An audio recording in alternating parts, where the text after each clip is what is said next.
Buenos días, Úrsula. Buenos días, profe.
Buenos días, profe.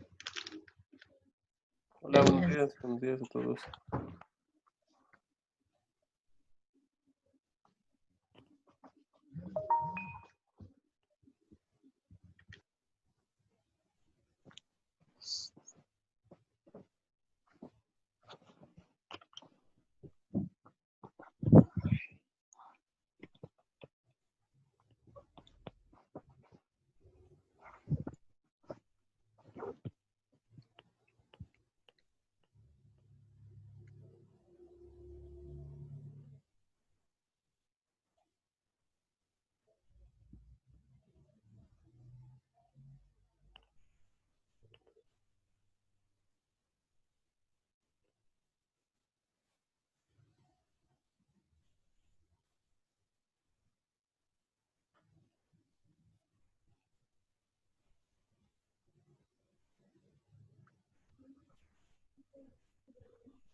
Bien, buenos días a todos. Yo creo que vamos a comenzar porque el día de hoy es nuestra última sesión del módulo, del bloque de esta materia y bueno, es prácticamente la última unidad, entonces vamos a tratar de abarcarla completamente para que sin problemas el próximo sábado puedan realizar su último examen parcial.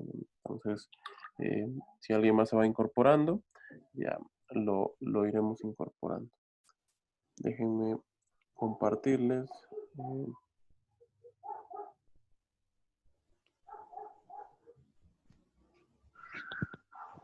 Ok.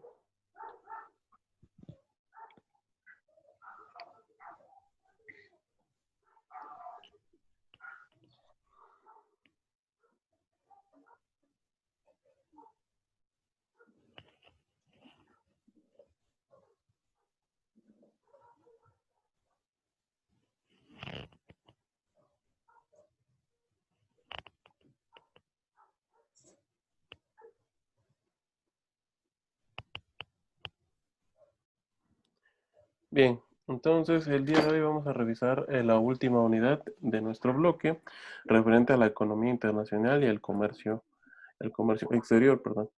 El comercio exterior precisamente es el intercambio de bienes y servicios pues entre todos los países del mundo, ¿no? Al final de la sesión vamos a hacer una pequeña diferenciación entre comercio exterior y comercio internacional, sobre todo por lo que representa cada uno de los conceptos, ¿no? Entonces, como comercio exterior nos podemos quedar esta parte, que es el intercambio de bienes y servicios entre todos los países del mundo, ¿no? Es el análisis interno que realizamos como país, como zona, como región, para precisamente estudiar los fenómenos de intercambio comercial desde una perspectiva interna y de los bienes y servicios, ¿no? Ya lo veremos el comercio internacional a qué se refiere. Muchos dicen que es un sinónimo. Un servidor fue formado en la idea de que son conceptos separados, ¿no? Comercio exterior y comercio internacional. Algunas consideraciones, pues el comercio exterior implica la compra, venta o intercambio de bienes y servicios en diferentes divisas y formas de pago. Va a entrar aquí en consideración el tema de la moneda. Se puede realizar un intercambio entre zonas regionales. Es indispensable la liberalización comercial. Comerciales. Deben de eliminarse las barreras comerciales, sobre todo por el tema de que necesitamos ser economías abiertas, ¿no? El intercambio debe ser entre los similares o las economías que reciban precisamente este tipo de comercio. Por lo tanto, las economías del mundo pues están catalogadas de dos formas, ¿no? En economías abiertas y en economías cerradas. En algún momento México fue una economía cerrada, sobre todo durante la década de 1960, 1970, cuando se produjo este tema del milagro mexicano. sobre todo porque, ¿a qué se refiere? Una economía cerrada es aquella, o también conocida como de sustitución de importaciones, en la cual no se tiene este intercambio con el exterior, sobre todo en el sentido más de no comprar del exterior, ¿no? Entonces, bajo la idea de fortalecer un poco a la industria nacional y también de desarrollarse en el mercado interno, ¿no? Entonces, estas son este tipo de economías. A partir de los finales de los 80, México cambió de modelo económico y ahora sí se convirtió en una economía liberalizada, por lo tanto se convirtió en una economía abierta dentro de la cual pues ahora ya el tema comercial es fundamental hasta la actualidad, sobre todo por el tema del petróleo, ¿no? Entonces, al volvernos una economía abierta, actualmente somos uno de los países con mayor cantidad de tratados de libre comercio firmados alrededor del mundo, ¿no? Y eso nos habla de que el comercio exterior, las relaciones internacionales de nuestro país son muy importantes. Una breve historia del comercio internacional. Bueno, todo empieza desde la prehistoria, ¿no? Hace 10.000 años, con el trueque, se hacían intercambios entre las primeras civilizaciones que había, entre los primeros grupos de humanos. Conforme fue avanzando, se fueron formando civilizaciones, al grado de que se formaron ya asentamientos urbanos, cuando el hombre ya podía estar, podía estar, perdón, podría estar en sociedad, ya establecido en un lugar, y es por eso que evoluciona el tipo de comercio, ¿no? Antes del siglo XV, pues ya existían comarcas, regiones, imperios, en los cuales pues la actividad comercial siempre ha sido fundamental, ¿no? Sobre todo porque diversos reinos, diversos imperios se dedicaban o consolidaban su sistema productivo en una materia prima o en varias, y por lo tanto el intercambio comercial con otro tipo de civilizaciones pues era importante, sobre todo porque no se tenían esos productos, ¿no? Eso motivó precisamente a que toda la parte de Europa siempre tratara de viajar a la parte de las Indias, a la parte asiática, y sobre todo por los productos que se encontraban ahí, ¿no? Eran muy valiosos en el lado europeo. Gracias a eso y a ese intento de llegar a las Indias, pues es como se hace el contacto con América, ¿no? Se encuentran las dos civilizaciones, tal vez por un accidente, pero eso significó precisamente un cambio rotundamente del comercio internacional, sobre todo porque se había hecho contacto con un nuevo continente. A partir del siglo XVII eh, es cuando ya pasa todo este tema de la colonización. Los europeos han llegado a América y comienza esta parte de los virreinatos, esta parte de las colonias en América.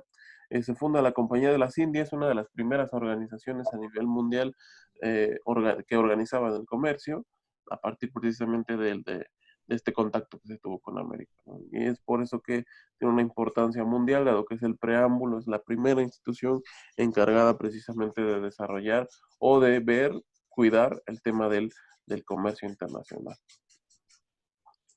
La Compañía de las Indias, ya lo mencionábamos, evoluciona este tema a 1776, cuando ahora sí ya formalmente se hacen estudios y se funda lo que es la ciencia económica a partir de los pensamientos de Adam Smith y complementados con los de David Ricardo, ¿no? Y ellos inclusive proponen para el tema comercial conceptos como el de ventaja comparativa y ventajas competitivas. Más adelante lo vamos a analizar, precisamente eh, derivado de las relaciones comerciales, ¿no? Entonces, para Adam Smith decía que el comercio, el comercio internacional era importante, sobre todo porque había este tema de necesidad entre países, y se necesitaban bienes, se necesitaban servicios que muchas veces nosotros no podíamos desarrollar.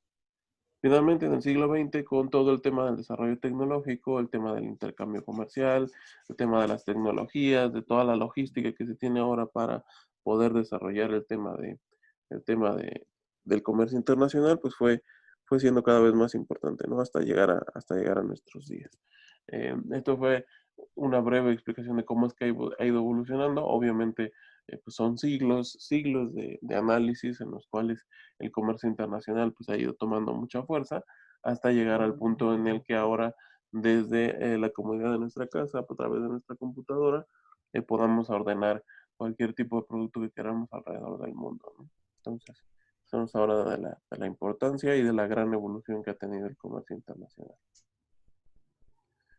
¿Cuáles son los beneficios del comercio internacional? Pues el crecimiento económico, se intercambia lo que se necesita, hay bienes de mejor calidad, sobre todo porque encontramos una mayor gama y podemos elegir de muchos productos.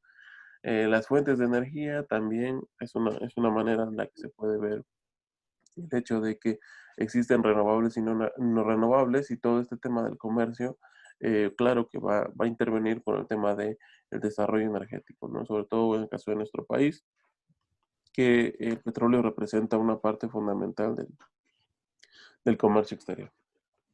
Para mí, eh,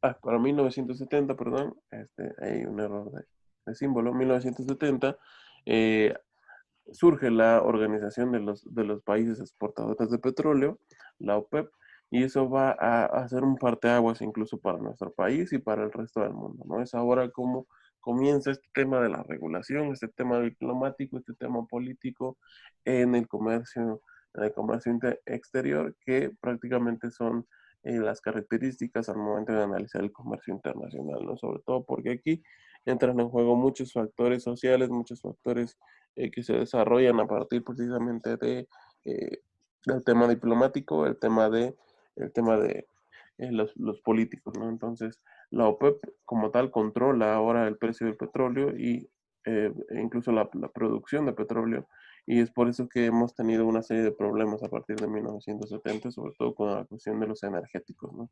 Y mientras la OPEP siga siendo la organización más importante que controla el petróleo, es prácticamente un hecho que todas las energías están rodeadas o parten a partir del desarrollo de hidrocarburos, ¿no? Una vez que pierda esa hegemonía y se comiencen a desarrollar más fuentes de energía renovables, puede ser que incluso cambie el tipo de organización en cuanto al comercio exterior, ¿no?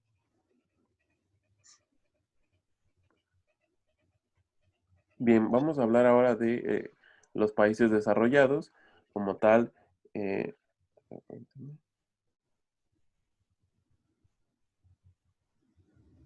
les decía, los países desarrollados son aquellos que han alcanzado, en teoría, o esta es la definición, un Producto Interno Bruto per cápita alto.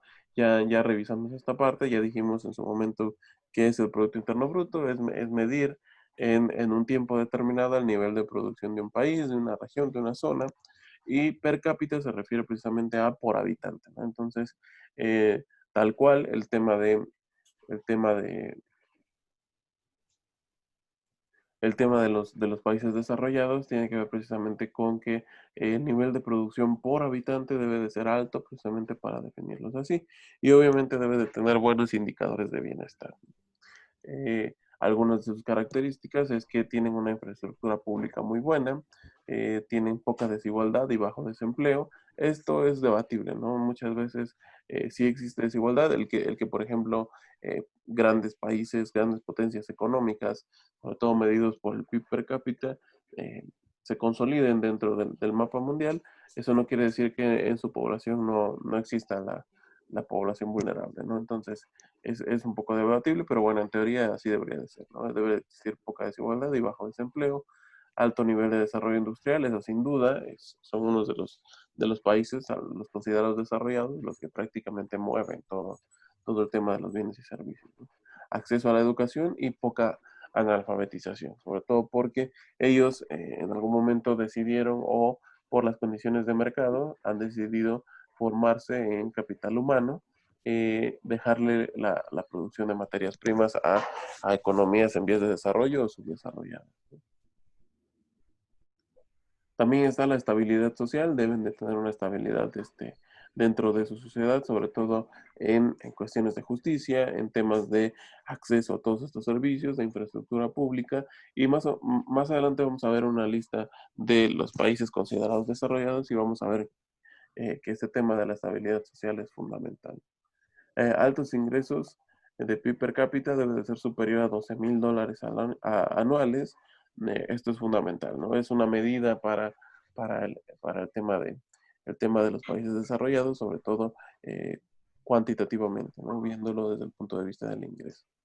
Y un índice de desarrollo humano alto, sobre todo por el hecho de que recuerden que el IDH toma en cuenta muchas variables que tienen que ver con el bienestar, el grado de hacinamiento en las viviendas, el nivel de acceso a la salud, el nivel educativo, el nivel de empleo, el nivel de alimentación, toda esta serie de variables que calcula el IDH deben de cumplirse para tener un bienestar, ¿no? Entonces, en el caso de los países desarrollados, el IDH es alto porque se cumplen muchas de estas características de bienestar.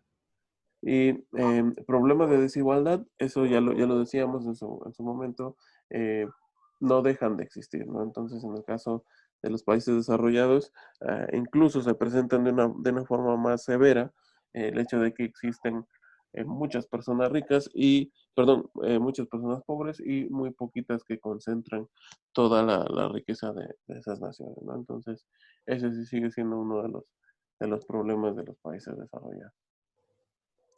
Y esto es a lo que me refería con los ejemplos. En la columna 4 pueden encontrar el IDH. Recuerden que el IDH va de 1 a 0. El más cercano a 1 es precisamente un nivel de bienestar muy bueno, óptimo. Y cercanos a 0 es precisamente el tema de tener un IDH bajo, es decir, de carencias, ¿no? Entonces, vemos que prácticamente el de Noruega casi alcanza el 1, 0.95, entonces es el país más desarrollado actualmente, ¿no? Entonces, ¿qué características tienen estos países? Ustedes observan que está ahí Noruega, Suiza, perdón, eh, Australia, Irlanda, Alemania, Islandia, ahora sí Suecia, Singapur, todas estas economías, todos estos países, precisamente tienen una estabilidad, ¿no? Una estabilidad a nivel sociedad y sobre todo, pues también se puede observar la segunda columna, su nivel de producción, ¿no? En millones de euros. Entonces, eh, algo que los caracteriza es precisamente que no tienen tantas estructuras, son países bastante liberalizados, tienen inclusive otra forma de pensamiento,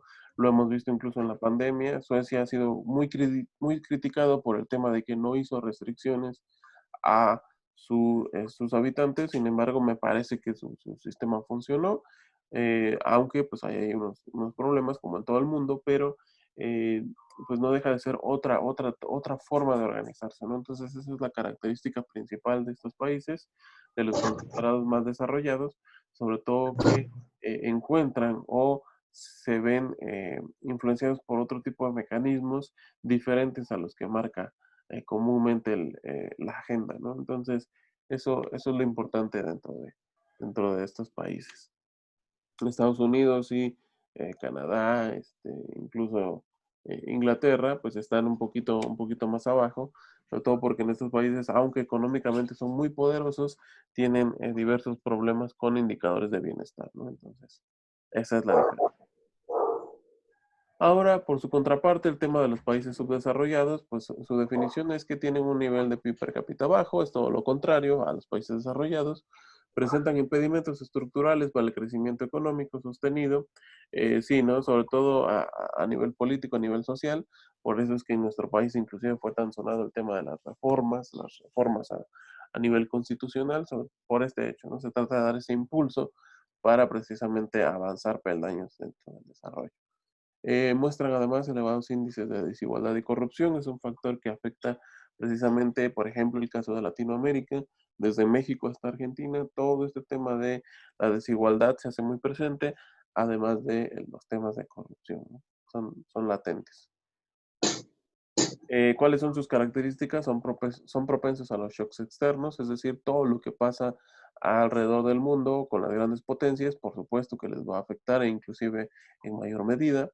El IDH es escaso porque hay desempleo, hambre, baja alfabetización, se concentran en exportar un solo producto. Por ejemplo, la mayor parte de esos productos subdesarrollados se encuentran en África. Entonces, por ejemplo, hay países africanos que solamente se dedican a la producción de una fruta, puede ser plátano, puede ser algún otro tipo de materia prima. También el tema minero es muy importante en África, entonces prácticamente hay países que centran su producción en un solo producto, ¿no? Y eso puede ser delicado al momento de que, por ejemplo, si hay alguna mina que extraiga este cobre y si el precio del cobre a nivel internacional, eso hablando del punto uno, hay un shock externo, cae el precio del cobre, pues obviamente se va a ver directamente afectado este tipo de países y al ser su único o especializarse en ese único, en esa única extracción, en ese único bien, pues obviamente le va a ir muy mal a esa economía, ¿no? Entonces eso es lo malo de concentrarse en exportar solo un producto.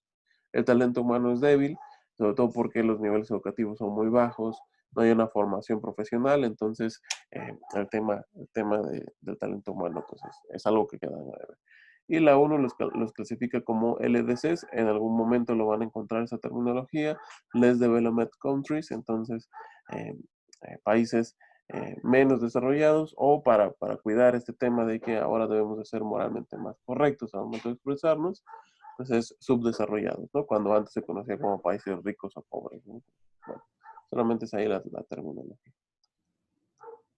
Otras características son economías altamente primarias, ya lo mencionábamos como en el caso de los africanos, altas tasas de natalidad, sobre todo porque no se tiene este tipo de prevención dentro de la sociedad, ¿no? Debate entre las condiciones iniciales, eh, sobre todo esto se refiere a que muchas veces se dice que las grandes civilizaciones tuvieron inclusive ventajas en sus condiciones iniciales al momento de desarrollarse. Los europeos, por ejemplo, si ustedes se dan cuenta, las grandes ciudades europeas están formadas a los márgenes de los ríos, en zonas más o menos accesibles, eh, con un clima bastante propicio para desarrollar las actividades a las que se dedican. Entonces esas son las condiciones iniciales, ¿no? Y muchos otros países, incluyendo por ejemplo Latinoamérica, pues fueron colonias mismas, ¿no? Entonces a partir de su colonización comenzaron a desarrollarse formalmente, pero en las condiciones iniciales pues fueron diferentes, ¿no? Nosotros tuvimos que independizarnos, mientras que los otros países pues, se fueron evolucionando al grado de llegar a ser lo que son, ¿no? Más allá de la pobreza, todo este tipo de países precisamente tienen muchos tipos de carencias y sobre todo a nivel de ingresos, ¿no? Puede ser que existan personas ricas, no lo dudo, en estos países, pero son contadas, ¿no? La mayoría de la población tiene que ver precisamente con la falta de oportunidades, sobre todo por no tener una formación educativa, accesos a la salud, acceso inclusive a la alimentación. Y obviamente, pues no la infraestructura. El tema de que los gobiernos son muy corruptos en este tipo de países, pues hace que prácticamente no exista infraestructura, ¿no? Se tenga deterioro inclusive en todo este tema de edificación de carreteras, edificación de accesos y todo lo que conlleva el desarrollo de infraestructura. Y aquí está un ejemplo de los países subdesarrollados. Como pueden ver, todos son africanos, los que están más abajo. En la cuarta columna encuentran el IDH y bueno, es muy bajo, ¿no? Es 0.3. Entonces, pues sí, es cercano al cero, ¿no? Entonces, dentro de América, el más bajo es Haití. Se encuentra de Mozambique como a otros 5 o 6 lugares más arriba. Recuerden que estamos viendo que Níger es el más bajo y conforme va bajando la tabla, pues es que va subiendo el IDH, ¿no? O sea, un poquito para que no se confundan. Entonces, eh, unos 6, 7 lugares más abajo se encuentra Haití, pero tiene un IDH cercano a 0.5, ¿no? Más o menos. Entonces, está ahí en la media, pero pues, es el menos desarrollado en cuanto a lo que involucra el IDH dentro de América. Dentro de América. La interdependencia económica pues, es la relación mutua entre países para lograr satisfacer la demanda de bienes y servicios. Es importante sobre todo porque aquí entendemos el concepto, ¿no? De que unos países dependen de otros, aunque no necesariamente exista el equilibrio, pues el precio de las materias primas puede ser inferior al de las manufacturas, ¿no? Sobre todo por las relaciones comerciales. Hay beneficios desiguales y existe un debate entre el desarrollo de los países productores, sobre todo porque esta interdependencia se da precisamente frente a los subdesarrollados con los desarrollados, ¿no? Muchas veces se depende económicamente de lo que un país desarrollado me quiera comprar, en qué condiciones, bajo qué términos, y eso precisamente es un problema para este tipo de países. Hay una estrecha relación entre entre la globalización, sobre todo por el tema de esta interdependencia comercial, ¿no? ¿Cuáles son los efectos positivos? Pues son la relación entre los países, generar el beneficio, en general beneficios para todos. Todos deben de sacar su partida de este tipo de intercambios, ¿no? Y la estabilidad económica, pues a nivel mundial. Algunos efectos negativos tienen que ver con la soberanía, muchas veces se interviene en los países, inclusive violando sus temas de soberanía, existe la corrupción, la producción local se ve deteriorada, dado que ahora la competencia es más ruda al incorporar empresas exteriores, y la firma de tratados, ¿no? El hecho de que se tenga que hacer por medio de un tratado muchas veces condiciona las relaciones de los países. Obviamente los vencedores van a ser los que tienen mayor capacidad económica, ¿no? Son más poderosos en ese sentido. El tema de la balanza de pagos simplemente es un documento en el que se registran operaciones comerciales y movimientos de capital de un país en el exterior. Eso es un indicador económico dentro de los principales, sobre todo porque se analiza el tema de las importaciones y las exportaciones, ¿no? Si las importaciones son mayores que las exportaciones, se dice que hay un déficit, sobre todo porque se está gastando más en importar. Por el contrario, si hay más exportaciones que importaciones, se dice que hay un superávit, ¿no? La balanza es positiva, dado que estamos vendiendo más de lo que compramos. ¿Cuál es su importancia? Pues ahora analiza el panorama económico en el exterior, se desarrolla en sectores menos productivos, las decisiones arancelarias o de privilegios. Eso se refiere a que inclusive analiza el hecho de poder imponer un impuesto a cierto país precisamente para privilegiar a otro o de cierta forma equilibrar el tema del comercio, ¿no? Y se puede reorientar la política fiscal y monetaria, en su momento ya lo analizamos, y precisamente a partir de la balanza de pagos podemos tomar decisiones económicas a partir de la política monetaria, es decir, las tasas de interés y las reglas que pone el Banco Central, o de la política fiscal a través de las decisiones de gobierno. El tipo de cambio engloba este tema de las relaciones en el exterior y es precisamente la relación de valor entre las divisas, ¿no? ¿Cuántas monedas se necesitan para obtener su equivalente en otra divisa u otra moneda? El mercado de divisas son las relaciones de intercambio de oferta y demanda de divisas en el mundo. Está propenso mucho a los shocks económicos, sobre todo a los que se refieren a las crisis, ¿no? En cuanto empieza a haber una crisis, ustedes se dan cuenta en las noticias, comienza a haber movimientos en el mercado de divisas, el dólar empieza a ganar poder frente al peso y todo este tipo de relaciones que se dan alrededor del mercado, ¿no? Hay una intervención estatal, sobre todo cuando se habla de el tipo de cambio fijo o el tipo de cambio flotante. El tipo de cambio fijo, perdón, tiene estas características, pero en general prácticamente es el que está controlado por el gobierno, ¿no? Entonces, lo que se tiene a partir del tipo de cambio es que precisamente el desarrollo, del intercambio comercial se da a partir de las decisiones que toma el gobierno, ¿no? Entonces ahí no es a través del mercado, el gobierno dice, este año el tipo de cambio va a ser tal y tiene su lado negativo, sobre todo cuando hay movimientos en el mercado externo, pues el tema se torna un poco más complejo, ¿no? Ya no puedes mover tu tipo de cambio y puede ser que tu moneda se esté devaluando incluso, ¿no? El tipo de cambio flotante, al contrario del fijo, es precisamente independiente, ¿no? Sobre todo porque se administra bajo el libre juego de la oferta y la demanda. Y eso es lo que tenemos en nuestro país. Sin embargo, hay ahí una pequeña intervención del banco central, ¿no? Entonces, nuestro tipo de cambio es ahí un tipo de cambio mixto, porque sí se mantiene bajo la relación de libre mercado, no hay intervención alguna hasta el momento en el que comienza a haber un problema de devaluación grave, es cuando el Banco Central, el Banco de México interviene y a través de la compra de dólares es como puede tratar de estabilizar. Finalmente, el comercio internacional se refiere precisamente al mercado de divisas, la balanza de pagos y el intercambio de bienes y servicios, ¿no? Es unir todos estos conceptos que les acabé de decir en el tema del comercio, ¿no? Entonces, como tal es similar su definición a la de comercio exterior, sin embargo aquí ya involucra el intercambio de divisas, ¿no? El intercambio o más bien el mercado financiero ya entra en el contexto del mercado internacional y sobre todo la volatilidad que se puede tener ese tipo de mercados, ¿no?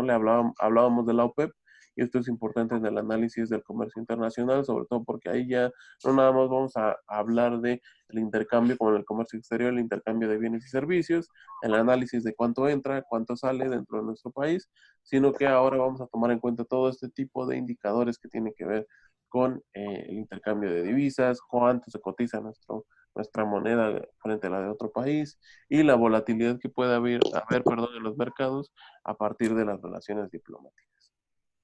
Las ventajas es que es similar, ¿no? Al comercio exterior. Hay productos de calidad, dado que ahora podríamos elegir dentro de varios tipos de productos. O sea, hay especialización regional.